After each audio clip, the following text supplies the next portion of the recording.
Penyidik Bareskrim Polri telah menetapkan penggugat ijazah Jokowi yaitu Bambang Trimulyono sebagai tersangka. Bambang menjadi tersangka kasus dugaan penistaan agama dan ujaran kebencian. Selain Bambang, penyidik juga menetapkan Sugi Nur Raharja alias Gus Nur sebagai tersangka kasus yang sama. Gus Nur diketahui pemilik akun YouTube Gus Nur 13 Official. Adapun sebagai tersangka adalah yang pertama SNR dan kedua adalah BTM. Kata Nurul Azizah di Bareskrim Polri pada Kamis tanggal 13 Oktober tahun 2022. Nurul menyampaikan Gus Nur dan Bambang Tri disebut mengunggah konten yang mengandung ujaran kebencian dan penistaan agama. Laporan ini pun berdasar pada LPB 0568 IX 2022 Bareskrim tanggal 29 September tahun 2022. Narasumber, pengacara, pengelola, pemilik, pengguna dan atau yang menguasai akun YouTube Gus Nur 13 Official tentang ujaran kebencian berdasarkan sara dan atau penistaan agama, ujar Nurul. Nurul menjelaskan saat ini penyidik telah memeriksa beberapa saksi dan saksi ahli. Selain itu, pihaknya juga mendapatkan barang bukti berupa flash disk hingga tangkapan layar.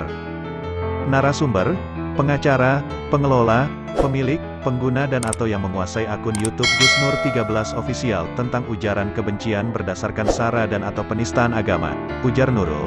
Nurul menjelaskan saat ini penyidik telah memeriksa beberapa saksi dan saksi ahli. Selain itu, pihaknya juga mendapatkan barang bukti berupa flash disk hingga tangkapan layar.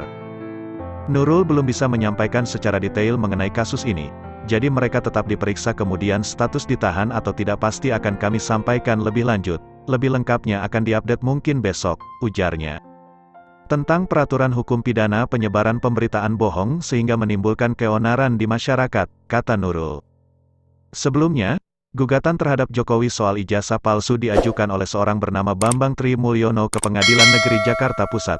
Gugatan itu telah terdaftar dengan nomor perkara 592 PDT G 2022 PN/JK Pes.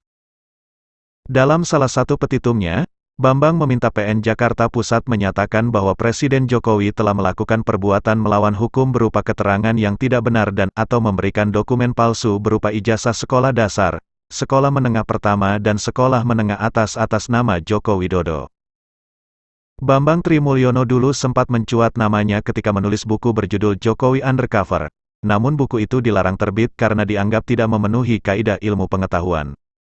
Pada tanggal 30 Desember tahun 2016, Bambang ditangkap karena buku itu disebut berisi dugaan saja.